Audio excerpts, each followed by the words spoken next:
Stronger reducing agent का मतलब क्या होता है? CO2 बेसिकली, अगर मैं KMnO4 के बारे में और थोड़ी इंपॉर्टेंट इन्फॉर्मेशन बताऊँ आपको, KMnO4 एक स्ट्रॉन्ग ऑक्सीडाइजिंग एजेंट है। क्या ये पैरामैग्नेटिज्म भी शो कर सकता है? यस, ये शो कर सकता है। ये हमारा +7 है, अगर आप इसको कैलकुलेट करोगे ये +4 है, तो चेंज इन ऑक्सीडेशन स्टेट क्या हुआ? +7 से +4।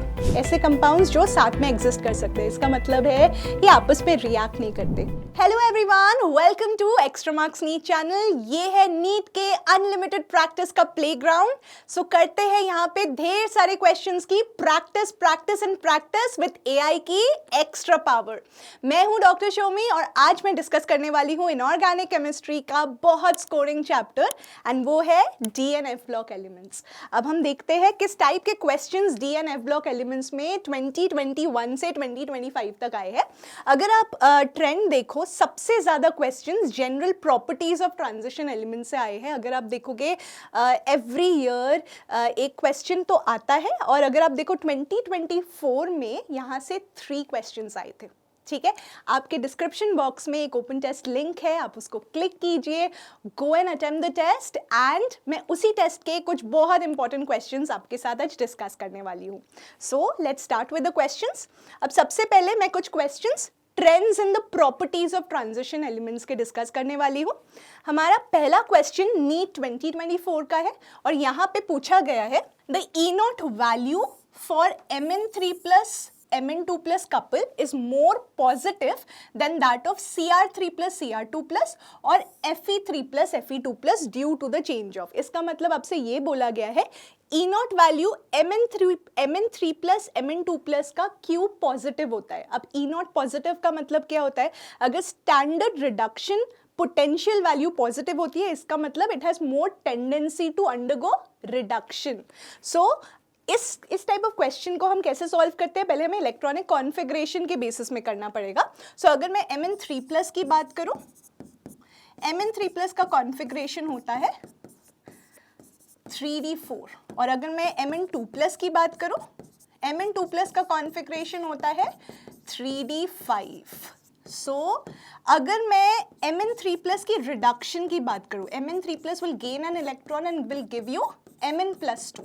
Mn+3 ऑलरेडी D4 कॉन्फ़िगरेशन में है। जब ये एक इलेक्ट्रॉन गेन करता है, इसका एक D5 कॉन्फ़िगरेशन बन जाता है। As you already know, D5 configuration काफी स्टेबल होता है। क्यों स्टेबल होता है? Due to the extra stability associated with the half filled D5 configuration. अब ये क्यों ज्यादा स्टेबल होता है? Due to high exchange energy और हाई सिमेट्री।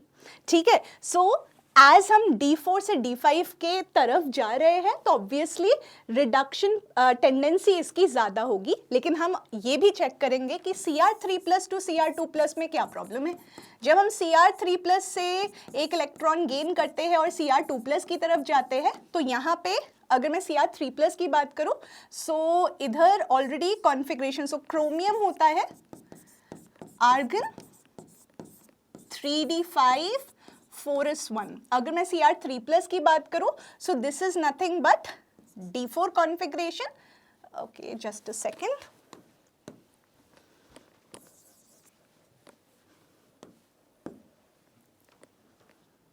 सो ये होता है 3d3 कॉन्फ़िगरेशन, और 3d3 से हम 3d4 की तरफ जा रहे हैं। जब हम 3d3 से 3d4 की तरफ जा रहे हैं, यहाँ पे कोई स्टेबिलिटी का इशू नहीं है, हमें कोई extra stable half fill configuration भी नहीं मिल रहा है। जब हम Fe3+ से Fe2+ की बात करते हैं, यहाँ पे भी अगर हम कन्वर्जन देखें, ये ऑलरेडी 3d5 है, 3d5 से 3d6 की तरफ जा रहे हैं, तो जो already extra stable half fill configuration था, उससे हम 3d6 की तरफ जा रहे हैं, तो इसमें भी ऐसा कोई क्राइटेरिया नहीं है। सो अगर हम सारे ऑप्शंस देखें, E0 value for Mn3+ Mn2+ is more positive due to D5 से D4 का कॉन्फ़िगरेशन। नहीं, यहाँ पे D5 से D4 का कॉन्फ़िगरेशन में चेंजेस नहीं आ रहे। D5 से D2 ये भी चेंज नहीं हो रहा है। D4 से D5, यस, D4 से D5 कॉन्फ़िगरेशन का चेंज हो रहा है, और D3 टू D5 नहीं हो रहा है। So what is the correct answer to this question? The correct answer to this question is C, D4 से D5 का configuration change. Now let's solve another question. अब ये question incorrect statement को identify करने वाला है. So let's try to solve it.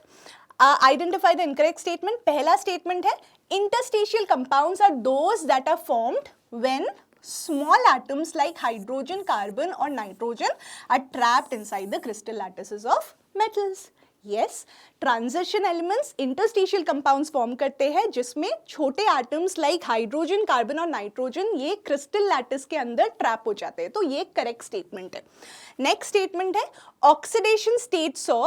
Oxidation states of chromium in CrO4 2- and Cr2O7 2- are not the same. Let's check it. अगर हम CrO4 2- की बात करते हैं, यहाँ पे क्रोमियम का ऑक्सीडेशन स्टेट 6 होता है। ऑक्सीडेशन स्टेट क्रोमियम का हम कैसे कैलकुलेट करते हैं? लेट्स अज्यूम क्रोमियम क्रोमियम का ऑक्सीडेशन स्टेट X है। अब there are 4 oxygen atoms, so 4 times -2, what is the overall charge?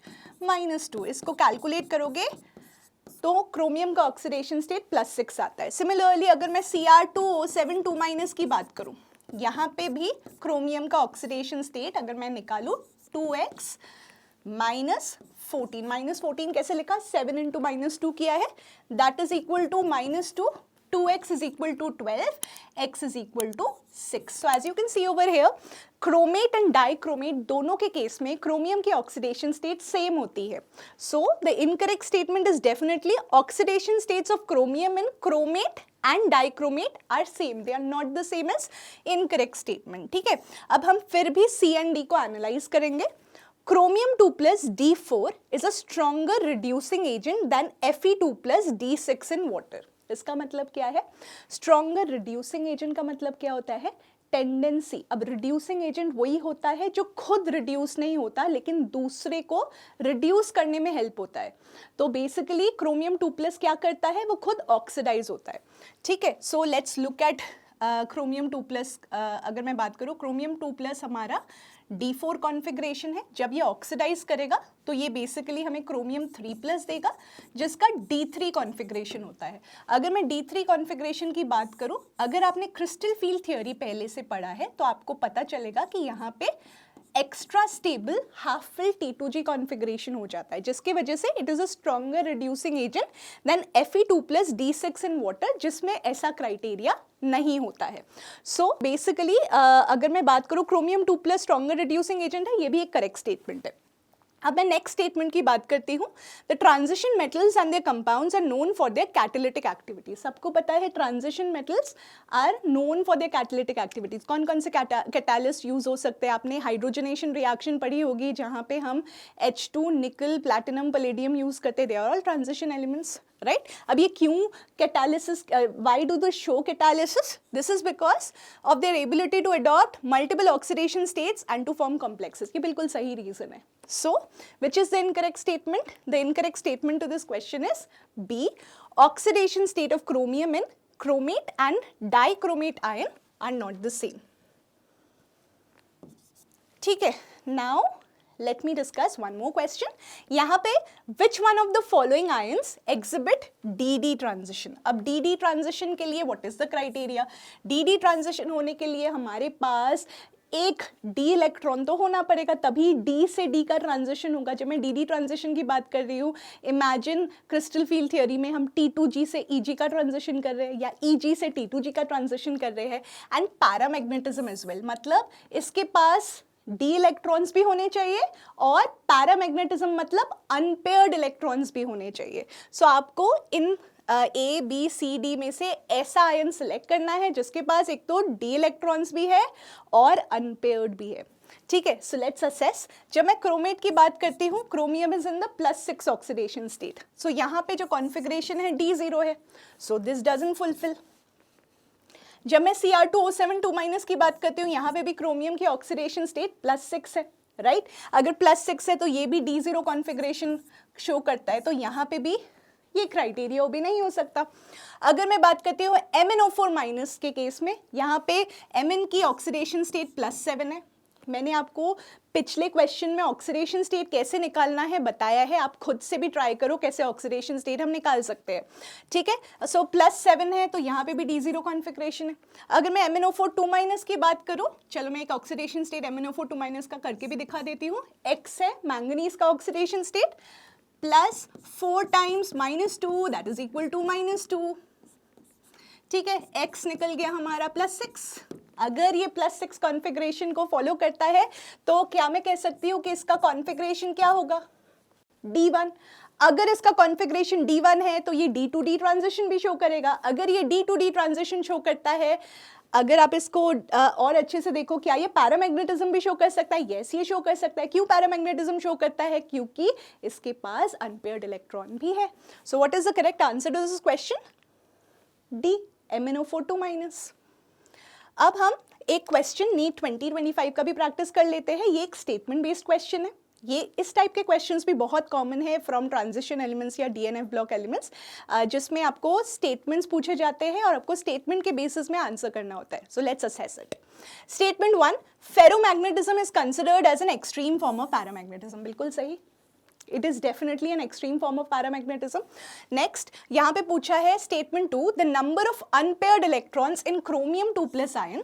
Basically अगर मैं बात करती हूँ क्रोमियम 2+ आयन जिसका Z = 24, यहाँ पे number of unpaired electrons same है विथ नियोडाइमियम 3+ जिसका एटॉमिक नंबर 60 दिया हुआ है। Let's assess it. क्रोमियम क्या होता है? मैं बार बार क्रोमियम इसलिए लिखती हूँ because chromium has an anomalous electronic configuration, इसलिए मैं बार बार chromium in the neutral state का भी कॉन्फ़िगरेशन लिख रही हूँ, right? So chromium is 3d5 4s1। Argon नहीं लिखा, आई थिंक इट्स अंडरस्टूड अगर मैं आर्गन लिख दूँ। सो क्रोमियम 2+ की अगर मैं बात करूँ, इसका कॉन्फ़िगरेशन क्या होगा? 3d4।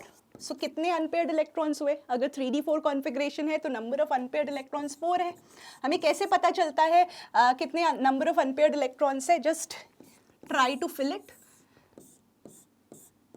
1 2 3 4 unpaired electrons. अब बात करते हैं नियोडाइमियम 3+ के बारे में। अब जेनॉन होता है हमारा 54, देन आया हमारा 6s2, then we have 4f4। ये हमारा नियोडाइमियम का कॉन्फ़िगरेशन है। अब यहाँ से हम नियोडाइमियम 3+ निकाल लेते हैं। अगर नियोडाइमियम 3+ हमें निकालना है तो इलेक्ट्रॉन हमने 6s से 2 निकाले, एक 4f से निकाला, सो हमारा हो गया 4f3। जब मैं 4f3 बोल रही हूँ, so how many unpaired electrons will 4f3 have? It will have 3 unpaired electrons. So इसके नंबर ऑफ अनपेयर्ड इलेक्ट्रॉन्स 4 है, इसके 3 है। So the number of unpaired electron in chromium 2+ ion is not same as that of neodymium 3+ ion. So statement 1 is correct, okay, but statement 2 is false. So अगर आप देखो C के साथ ये option match होता है, ठीक है? statement 1 is true, statement 2 is false. अब हम एक नीट 2023 का भी क्वेश्चन ले लेते हैं। ये एक बहुत कॉमन क्वेश्चन है। यहाँ पे पूछा गया है कि stability of copper 2+ is more than copper plus salts in aqueous solution due to. So यहाँ पे आपको बताया गया है कि कॉपर 2+ की स्टेबिलिटी क्यों ज़्यादा है। तो सबसे पहले मैं एक इंपॉर्टेंट फैक्ट आपके साथ शेयर करती हूँ। क्यूप्रस आयन जो होता है वो एक्वस सोल्यूशन में डिस्प्रोपोर्शनेट करता है into copper 2+ plus copper, which actually means copper 2+ aqueous solution में ज़्यादा स्टेबल है। अब ऐसा क्यों? जब आप कॉपर के किसी सॉल्ट को वाटर में डिजोल्व करोगे, so basically it is surrounded by the ion is surrounded by a lot of water molecule. So इससे हाइड्रेशन एनर्जी रिलीज होती है और because of this high hydration enthalpy, ठीक है, because of this high hydration energy this compensates for the ionization enthalpy का कम value. Now why ionization enthalpy का कम वैल्यू? नाउ एक और फैक्ट, कॉपर प्लस का जो कॉन्फ़िगरेशन, कॉपर +1 का कॉन्फ़िगरेशन 3d10 होता है, लेकिन कॉपर 2+ का 3d9 होता है। Because of the high hydration enthalpy, this compensates for the ionization enthalpy, जिसके वजह से copper 2+ ज़्यादा stable होता है as compared to copper plus ion. So what is the correct answer to this question? Hydration energy. अब हम एक और क्वेश्चन नीट 2013 का ले लेते हैं। यहाँ पे पूछा है which of the following statements about the interstitial compound is incorrect. So हमने अभी इंटरस्टिशियल कंपाउंड्स के बारे में बात किया था। इंटरस्टिशियल कंपाउंड्स क्या होते हैं? जब छोटे एटम्स लाइक हाइड्रोजन, कार्बन और nitrogen they get trapped into the lattices, like crystal lattices of transition elements, ठीक है। यहाँ पे कुछ प्रॉपर्टीज दिए हुए हैं। सबसे पहला प्रॉपर्टी है ये रिटेन करते हैं metallic conductivity, which is true. Next, they are chemically reactive, they are not chemically reactive, they are chemically inert. ये एक प्रॉपर्टी इंटरस्टिशियल कंपाउंड का होता है। They are much harder than pure metal, ये बिल्कुल ट्रू है। Next, they have higher melting point than pure metal, ये भी बिल्कुल ट्रू है। So which is the incorrect statement? The incorrect statement to this question is they are chemically reactive, they are not chemically reactive, they are chemically inert. अब हम कुछ questions discuss करने वाले हैं from some important compounds of transition elements.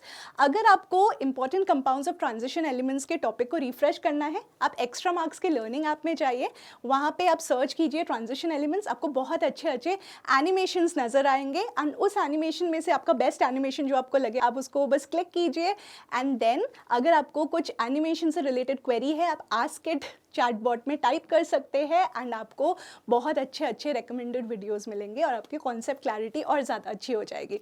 ठीक है, so let's practice some questions from some important compounds of transition elements. यहाँ पे ये एक रिएक्शन बेस्ड क्वेश्चन है।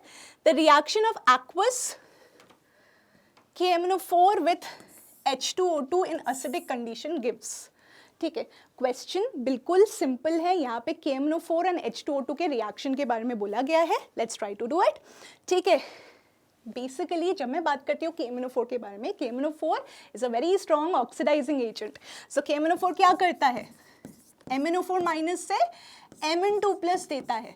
और अगर मैं इस हाफ रिएक्शन को बैलेंस करूँ, let's try to balance it together. कैसे करेंगे, सबसे पहले सबसे पहले once the atoms are balance then we balance the number of oxygen atom. कैसे करेंगे, कितने ऑक्सीजन एटम्स है लेफ्ट हैंड साइड में, 4। लेट्स बैलेंस इट, 4H2O लिखा मैंने। अब मुझे बैलेंस करना है द एक्सेस हाइड्रोजन। कैसे करेंगे, यहाँ पे 8H प्लस लिखते हैं। लास्ट में हमें क्या बैलेंस करना होता है, the charge. How do we do it, 8 - 1 7, यहाँ पे 2, सो ये हो गए 5 इलेक्ट्रॉन्स। ईजी। अब हमें रिएक्ट किसके साथ करना है, H2O2 के साथ। ये है H2O2, ये हमें दे रहा है O2। ठीक है, अब इसको बैलेंस करते हैं, बस हो गया बैलेंस। 2 हाइड्रोजन है तो 2H प्लस लिख लिया, बैलेंस कर दिया चार्ज, 2 इलेक्ट्रॉन्स, राइट। सो यहाँ पे बोला गया है जब हम इन दोनों को रिएक्ट करते हैं तो हमें क्या मिलता है। So as you can see over here हमें Mn2 प्लस एंड O2 मिलता है। ठीक है, अगर आपको इसको फर्दर बैलेंस करना है तो आपको बस नंबर ऑफ इलेक्ट्रॉन्स को रिमूव करना है। इसको मल्टीप्लाई कर दो 5 से, इसको मल्टीप्लाई कर दो 2 से एंड देन दोनों इक्वेशन को ऐड कर दो, आपको बैलेंस्ड इक्वेशन मिल जाएगा। बट यहाँ पे क्वेश्चन में सिर्फ पूछा है कि प्रोडक्ट्स क्या बनने वाले हैं। ठीक है, so as you can see over here B option is tallying with Mn2 plus and O2, so B is the correct answer. अब हम एक और क्वेश्चन सॉल्व करते हैं, ये भी रिएक्शन बेस्ड क्वेश्चन है, KMnO4 के रिएक्शन पर ही पूछा गया है। Name the gas that can readily decolorize acidified KMnO4 solution। Basically इन सारे गैसेस में से आपको आइडेंटिफाई करना है कौन सा गैस KMnO4 को डीकलराइज कर सकता है। लेट्स सी क्या हमें ढूंढना है। ठीक है, अगर मैं बात करूं P2O5 के बारे में, P2O5 बेसिकली एक डिहाइड्रेटिंग एजेंट है, तो ये आंसर नहीं हो सकता। CO2 बेसिकली अगर मैं KMnO4 के बारे में और थोड़े इंपॉर्टेंट इन्फॉर्मेशन बताऊँ आपको, KMnO4 एक स्ट्रॉन्ग ऑक्सीडाइजिंग एजेंट है, तो ऑब्वियसली अगर हमें कोई इनमें से गैस सिलेक्ट करना है तो उसकी कोई रिड्यूसिंग पावर होनी चाहिए, राइट। यही तो सर्च करना है हमें ऑप्शंस में।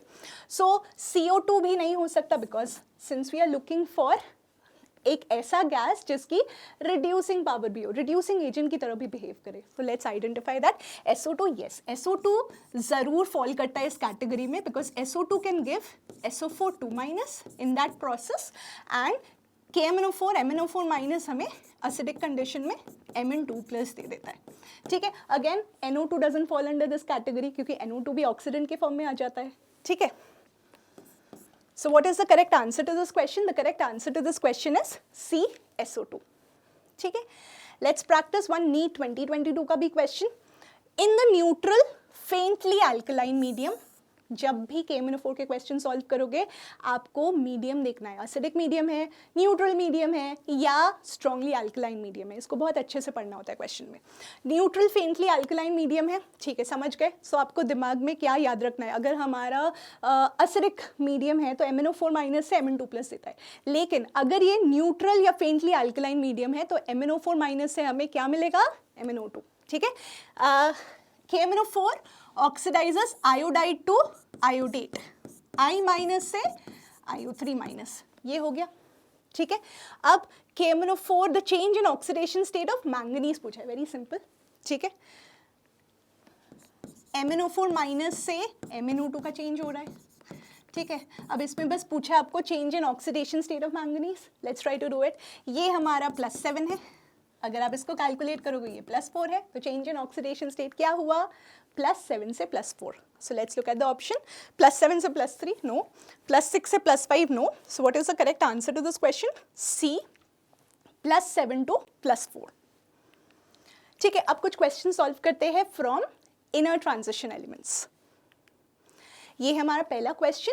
ये क्वेश्चन जब भी अगर मैं आपसे बात करूँ what kind of questions generally come in inner transition elements, generally lanthanoid contraction से क्वेश्चंस आते हैं या इलेक्ट्रॉनिक कॉन्फ़िगरेशन बेस्ड क्वेश्चंस आते हैं, जिसमें से वो पूछ सकते हैं क्या ये ऑक्सीडाइजिंग एजेंट हो सकता है, क्या ये पैरामैग्नेटिक है, क्या ये डायामैग्नेटिक है, क्या ये कलर्ड होगा. इस टाइप के क्वेश्चंस बहुत कॉमन है. Which of the following set of ions act as oxidising agents, ये पूछा गया है. ठीक है, सो सबसे पहला बहुत इंपॉर्टेंट पॉइंट जो आपको याद रखना है, the most stable oxidation state. अगर आप सारे एलिमेंट्स और सारे आयंस को देखोगे ये लैंथेनॉइड्स को बिलोंग करते हैं. तो most stable oxidation state of lanthanoids क्या होता है? +3. अब इस चीज़ को ध्यान में रखकर हमें ये क्वेश्चन सॉल्व करना है. हमें दिया हुआ है सेरियम 4+ और टर्बियम 4+. अगर मैं सेरियम 4+ की बात करूं तो इसका कॉन्फ़िगरेशन होता है ज़ेनॉन का configuration. It has a stable configuration because of विच इसका +4 ऑक्सीडेशन स्टेट पॉसिबल है. टर्बियम 4+ की बात करूं तो ये होता है ज़ेनॉन 4f7. लैंथेनम 3+, लुटेशियम 3+, तो ऑलरेडी 3+ ऑक्सीडेशन स्टेट में है, तो ये तो आंसर हो नहीं सकते. अब मैं बात करती हूँ यूरोपियम 2+ के बारे में. अब यूरोपियम 2+, ये कॉन्फ़िगरेशन है. इटर्बियम 2+, ये कॉन्फ़िगरेशन है. अगेन यूरोपियम 2+ मैंने लिख दिया, ये कॉन्फ़िगरेशन.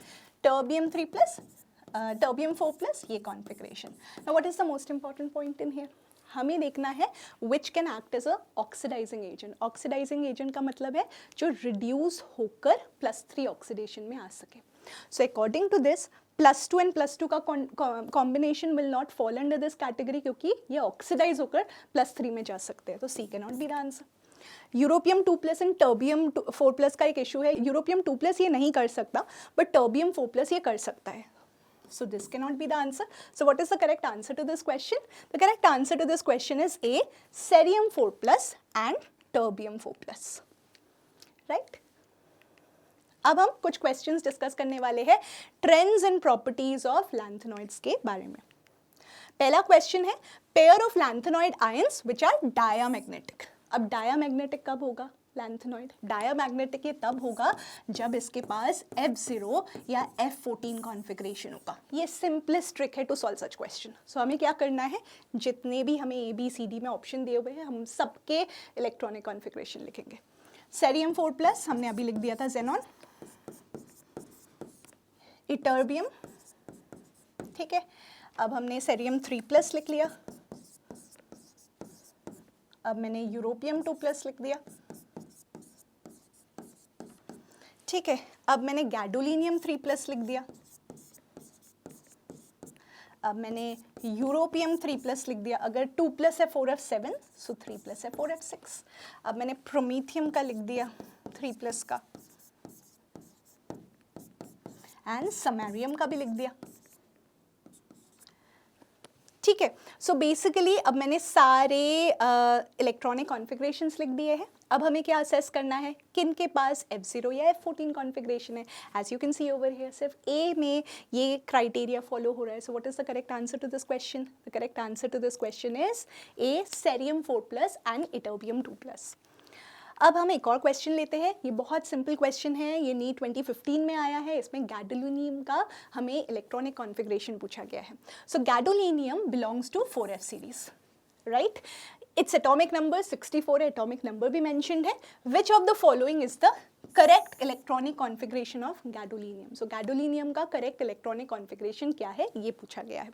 ठीक है. अब मैं will give you a trick. आप याद रखना, सीरियम, गुड लक. जब भी मैं बात करूँ cerium good luck, why am I discussing this? Because cerium good luck का मतलब है सीरियम, गैडोलिनियम, लुटेशियम. इसके केस में जो कॉन्फ़िगरेशन होता है 4FN 5D1 6S2, ये कॉन्फ़िगरेशन होता है. ठीक है. सो बेसिकली इससे हमें ये तो पता चल गया कि गैडोलिनियम के पास 5D1 6S2 कॉन्फ़िगरेशन है. अब हमें क्या करना है, ज़ेनॉन है हमारा 54. ठीक है. 6S2 अगर मैं बात करूँ 6S2 54 + 2 56, 57 हो गया 5d1 और अभी टू मेक इट 64 हमें चाहिए 4f7 मतलब 7 more electrons. So what is it tallying with? It is tallying with the C option, xenon 4f7 5d1 6s2. अब ये और ये ऑप्शंस हो नहीं सकते because as I already mention cerium good luck. So इसका मतलब यही है कि 5d1 6s2 तो होना ही पड़ेगा. सो this is matching with the C option. So what is the correct answer to this question? C, xenon 4f7 5d1 6s2. अब हम एक क्वेश्चन करते हैं. This is related to actinoids. ठीक है. The reason for greater range of oxidation state in actinoids is attributed to. अब यहाँ पे डायरेक्ट क्वेश्चन पूछा गया है कि greater range of oxidation state actinoids के केस में क्यों होता है, लैंथेनॉइड्स के केस में तो नहीं होता है. What is the reason for it? ठीक है, let's go through the option. 4f एंड 5d levels being close in energies. अब एक्टिनॉइड्स की बात कर रहे हैं तो 4f एंड 5d की तो बात नहीं करेंगे बिकॉज 4f एंड 5d की बात हम कहाँ करते हैं, लैंथेनॉइड्स के केस में. So this can not be the answer. The radioactive nature of actinoids, this is not even matching with जो यहाँ पे मेंशन्ड है greater range of oxidation state. So ये भी नहीं हो सकता. एक्टिनॉइड कॉन्ट्रैक्शन साइज को मैटर कर, बेसिकली अगर हमें साइज रिलेटेड कोई ट्रेंड पूछा जाता है तो एक्टिनॉइड कॉन्ट्रैक्शन लेते हैं. सो ये भी आंसर नहीं हो सकता. सो यहाँ पे जो डी ऑप्शन है इसमें मेंशन्ड है 5f 60 and 7s levels have comparable energy. बिल्कुल यही है reason.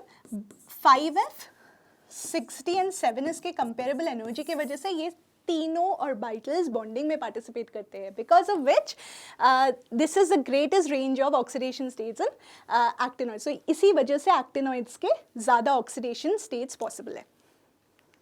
So what is the correct answer to this question? The correct answer to this question is D. 5f 60 and 7s level have comparable energies. अब हम कुछ questions practice कर लेते हैं uses of DNF block elements के.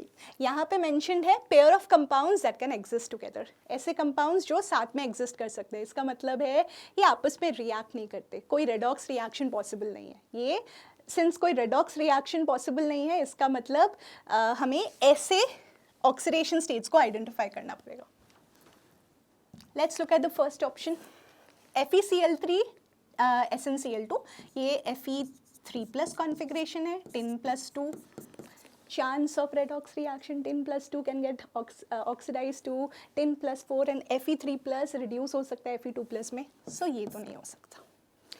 HgCl2 tin chloride again +2 again possibility है +2 से +1 जाने की और +2 से +4 जाने की. ठीक है. अगर मैं बात करती हूँ FeCl2 एंड SnCl2, ये ऑलरेडी +2 में है, ये +2 में है. सो ये दोनों सेम स्टेट में है. दोनों की टेंडेंसी होगी +2 से +3 जाने की या +2 से +4 जाने की. So as a result of which this can exist together but we'll still see whether D is possible और नॉट. यहाँ पे FeCl3 +3 है और यहाँ पे Ki-1 है तो ये I- को I2 में कन्वर्ट कर सकता है और खुद Fe+2 में कन्वर्ट हो सकता है. सो ऑब्वियसली जो C ऑप्शन है ये ही सिर्फ एक साथ एग्जिस्ट कर सकते हैं because they can not react with one another. So what is the correct answer to this question? C, FeCl2 and SnCl2.